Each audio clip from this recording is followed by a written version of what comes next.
kitu. Migogoro ilianza ndani ya ndoa yao. Hatimaye siku moja Neema alifanya kitu ambacho kingebadilisha kila kitu. Usiku mmoja katika nyumba yao ya Mbezi Beach, moto mkubwa ulizuka. Moto ule uliteketeza sehemu kubwa ya nyumba. Baada ya uchunguzi wa polisi, ukweli ulianza kujulikana. Neema alikuwa amehusika katika mpango ule. Alikamatwa na kufikishwa mahakama ya Kisutu. Hatimaye alihukumiwa kifungo cha maisha jela.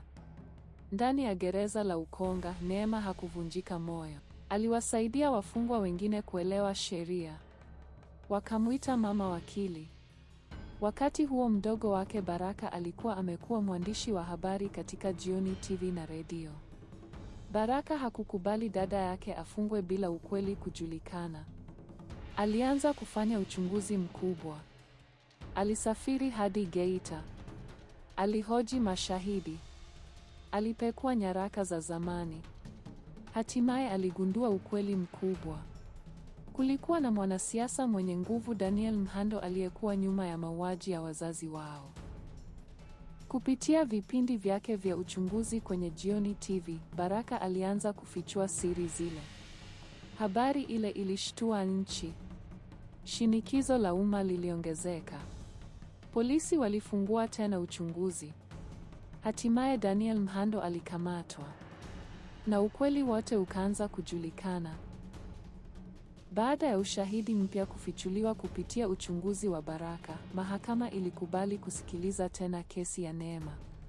Hatimaye hukumu yake ilipunguzwa kutoka kifungo cha maisha hadi miaka 20 gerezani. Wakati huo huo, mwanasiasa mwenye nguvu aliyekuwa nyuma ya mauaji ya wazazi wao, Daniel Mhando, alikamatwa na kufikishwa mahakamani. Habari hiyo ilitikisa nchi nzima. Watu wengi walihisi haki imeanza kutendeka. Lakini ukweli mmoja haukujulikana. Daniel Mhando hakuwa mtu wa kawaida. Hata akiwa gerezani bado alikuwa na mtandao mkubwa wa watu waliomtii nje ya gereza. Siku chache baada ya kufungwa kwake, Daniel alianza kupanga kisasi chake kimya kimya. Kwa kutumia watu wake waliokuwa nje, aliwasiliana na mfanyabiashara mmoja aliyekuwa na ushawishi mkubwa kwenye vyombo vya habari, ambaye pia alikuwa mmiliki wa Jioni TV. Kupitia ushawishi na pesa, mambo yakaanza kubadilika haraka. Ndani ya wiki chache tu, Baraka alipokea barua ya ghafla. Alikuwa anafukuzwa kazi Jioni TV. Sababu rasmi haikuwa wazi. Lakini Baraka alijua kulikuwa na mkono wa mtu nyuma ya pazia. Mateso yake hayakuishia hapo. Kwa sababu nyumba aliyokuwa anaishi ilikuwa mali ya taasisi aliyokuwa anafanya kazi. Baada ya kufukuzwa kazi, alitakiwa kuondoka haraka. Bila mahali pa kwenda, Baraka aliamua kwenda kuishi kwa mdogo wake Amina. Kwa wakati huo Amina alikuwa tayari askari polisi aliyekuwa akifanya kazi Dar es Salaam. Amina alimkaribisha kaka yake kwa moyo mkunjufu. Lakini ndani ya mioyo yao kulikuwa na hofu kubwa. Kwa sababu walijua mtu aliyekuwa nyuma ya yote hayo bado alikuwa hai. Ndani ya gereza, Daniel Mhando aliendelea kupanga mpango wake wa mwisho. Aliagiza watu wake kumuua Neema ndani ya gereza ili kufuta ushahidi wote uliobaki. Lakini habari hiyo ilifika kwa mtu ambaye hakutarajiwa. Daktari Emmanuel Mvungi. Kupitia rafiki yake mmoja aliyekuwa akifanya kazi kwenye mfumo wa magereza, Daktari Mvungi aligundua mpango huo. Alishtuka sana. Alijua kama Neema angebaki pale angeuawa muda wowote. Ndipo alipoamua kumtafuta rafiki yake wa zamani wa chuo, kamishna wa polisi Musa Kalinga, ambaye sasa alikuwa na cheo kikubwa serikalini. Waliketi pamoja usiku mmoja kupanga nini cha kufanya. Mpango wao ulikuwa mmoja: kumhamisha Neema gereza lingine kwa siri kabla mpango wa mauaji haujatekelezwa. Wakati huo huo gerezani, Neema alipokea habari mbaya. Alipata taarifa kuwa Baraka amefukuzwa kazi. Moyo wake ulivunjika. Alijua yote hayo yalikuwa sehemu ya kisasi cha Daniel Mhando. Ndipo alipoamua kufanya jambo ambalo hakuwahi kumwambia mtu yeyote. Alimuita Baraka gerezani kumtembelea. Walipokutana, Neema alimpa siri. Alimweleza kuhusu kadi ya benki aliyokuwa ameificha miaka mingi iliyopita.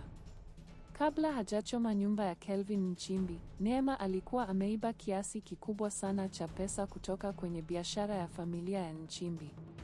Pesa hizo zilikuwa zimefichwa kwenye akaunti ya siri. Alimwambia Baraka mahali ilipokuwa. Baraka alitoka gerezani akiwa na mawazo mengi. Lakini siku chache baadaye alipata kiasi kikubwa sana cha pesa kutoka akaunti ile. Siku ya uhamisho wa Neema ilifika. Msafara wa magari ya magereza ulianza safari usiku. Lakini walipofika eneo moja la barabara ya Morogoro Road, ghafla magari yalizuiwa. Watu waliokuwa na silaha walivamia msafara ule. Risasi zilianza kusikika. Ndani ya dakika chache tu Neema alikuwa ametoroshwa. Habari ile ilishtua nchi nzima. Uchunguzi ulianza mara moja. Na haraka sana tuhuma zikawaelekea watu wawili. Daktari Emmanuel Mvungi na Kamishna Musa Kalinga. Wote wawili waliwekwa chini ya uchunguzi. Walionekana kama walikuwa nyuma ya mpango ule. Lakini ukweli ulikuwa tofauti kabisa. Mtu aliyekuwa nyuma ya mpango ule alikuwa Baraka.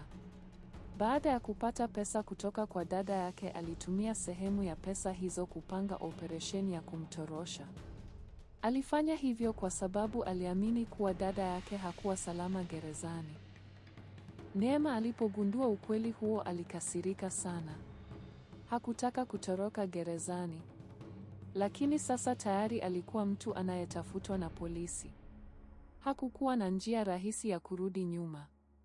Wakati huo huo, Amina ambaye alikuwa polisi alipata taarifa za siri kuhusu mpango ule.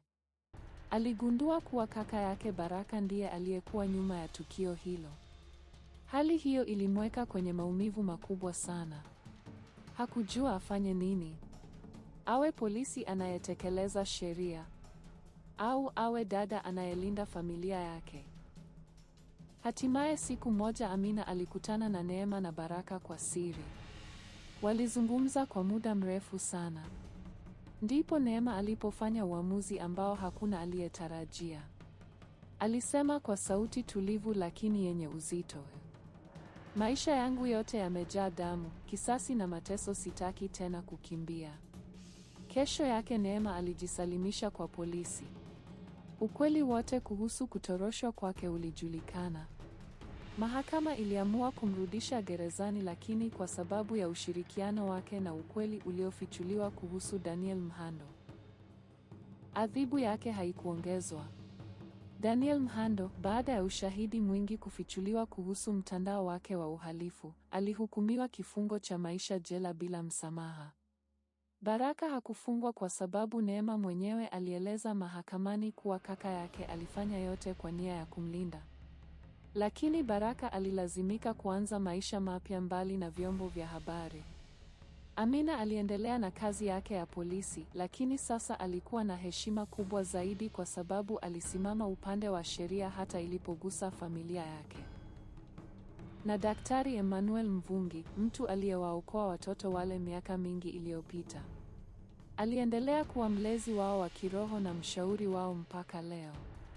Na hapo ndipo hadithi ya Kivuli cha Kisasi inapofikia mwisho. Hadithi inayotukumbusha kwamba kisasi kinaweza kuanza kama haki, lakini mara nyingi huacha kivuli kizito katika maisha ya mwanadamu. Kama umependa simulizi hii, basi usiache kusubscribe ili uwe wa kwanza kupata stori inayofuata. Dondosha komenti yako, tuambie umeipokeaje hii stori. Na usisahau kuibonyeza like kusupport kazi hii. Na kama unajua mtu anapenda simulizi kali kama hii, share naye sasa hivi. Usiache pia kutufuatilia kwenye mitandao yetu ya kijamii: Instagram, Facebook na TikTok, Next Bongo. Huku ndiko simulizi zinaishi na hadithi hazikomi.